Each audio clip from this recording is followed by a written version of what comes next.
Friends, आप सबका स्वागत है फिर से अपने इस यूट्यूब चैनल में।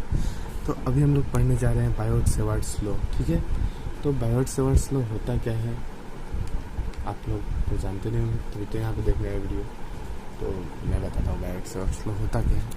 तो बायोट और सेवर्ट्स दो साइंटिस्ट है, ठीक है, जिन्होंने एक वायर लिया, उसमें से करंट फ्लो कराया और एक उससे वायर से कुछ दूरी पर पॉइंट पी पर, ठीक है, वायर से कुछ दूरी पर पॉइंट पी पर मैग्नेटिक फील्ड कितना होगा उसका वैल्यू बताया। ठीक है, उन्होंने एक्सपेरिमेंट किया था।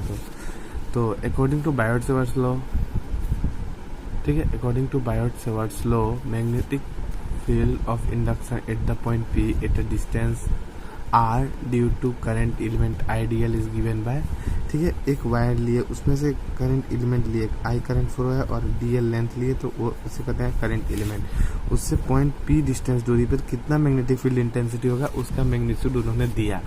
तो उनके अनुसार according to Biot Savart's law magnetic field intensity due to a current element ideal at a distance R at point P is कितना होगा, म्यू नॉट बाय 4 पाई। ये कांस्टेंट है एक, mu naught by 4 pi I dl cross r vector, dl vector cross r vector by r cube.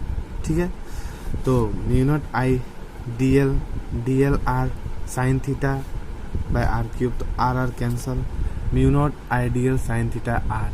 अब हम जान, sorry 4 पाई छूट गया है, 4 पाई, ये म्यू नॉट बाय 4 पाई ये कांस्टेंट है, ये कांस्टेंट है।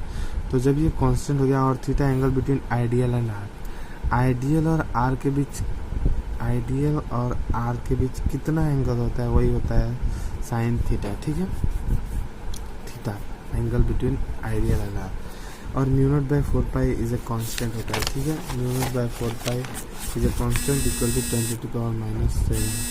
ठीक है, तो mu naught by 4 pi constant होता है जिसका वैल्यू 10⁻⁷ होता है। उनके अनुसार जो हमें फॉर्मूला मिलता है, सॉरी यहाँ लिखता हूँ, d B equal to I d l, ये के, ठीक है, कांस्टेंट 4 बाई के का के इक्वल टू हो जाता है म्यू नॉट बाई 4 पाई। ठीक है, 4 pi mu naught by 4 pi, ठीक है, mu naught by 4 pi I d l sine theta r square. ये अगर कांस्टेंट है तो d B is directly proportional to, constant हटा दिए तो प्रोपोर्शनल हो जाता है आर स्क्वायर। इससे हमें मालूम होता है कि डायरेक्टली प्रोपोर्शनल टू आई होता है, डायरेक्टली प्रोपोर्शनल टू डीएल होता है, directly proportional to sine theta होता है, inversely proportional to r square होता है। यही होता है Biot Savart's law. DB is directly proportional to I, dB is directly proportional to dl, dB is directly proportional to sine theta and dB is inversely proportional to r square.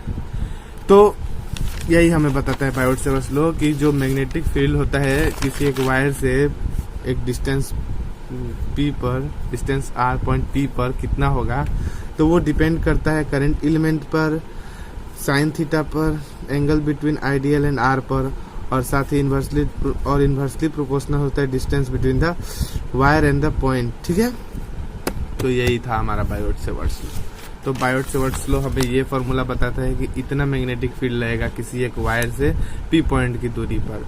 लेकिन किसके किसके पे depend करता है, तो mu naught by 4 pi constant होता है, तो डीबी डायरेक्टली प्रोपोर्शनल होता है आइडियल करंट एलिमेंट पे, डीबी इनवर्सली प्रोपोर्शनल होता है आर स्क्वायर के, और डीबी इज डायरेक्टली प्रोपोर्शनल होता है साइन थीटा के। तो यही था हमारा बायोट-सेवर्ट्स लॉ। उम्मीद करता हूँ कि आपको बायोट-सेवर्ट्स लॉ समझ आया होगा।